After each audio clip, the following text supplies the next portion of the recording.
কেউ যদি জুলুম করে তার ভাইয়ের 1 বিঘত পরিমাণ জমিন খায়, 1 বিঘত চিনেন তো?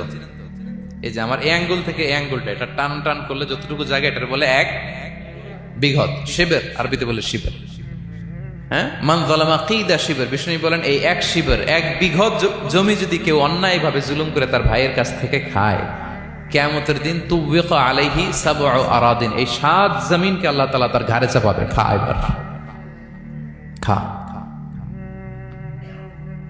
অন্যের জমি খাওয়ার এত শখ ছিল, এবার 7 জমিন ঘাড়ে কর। কিয়ামতের ময়দানে আপনার দেহটারে বিশাল আকৃতির করা হবে, এই 7 জমিনকে আপনার কাঁধে তুলে দেওয়া হবে। এজন্য আমরা অন্যের রাইটস, অধিকার যেন নষ্ট না করি, কারো উপর যেন জুলুম না করি, কোনোভাবেই না। আমরা নানাভাবে এই জুলুমটা করি।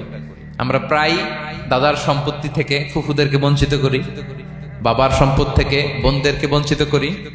হ্যাঁ, নিজের ভাই আরেক ভাইকে, আপন ভাই ভাইকে বঞ্চিত করে, জুলুম করে। এরকম দৃশ্যপট আমাদের সমাজে আছে না নাই বলেন তো? কিয়ামতের দিন আল্লাহর সুপ্রিম কোর্টের কাঠগড়ায় হিসেব দিতে হবে।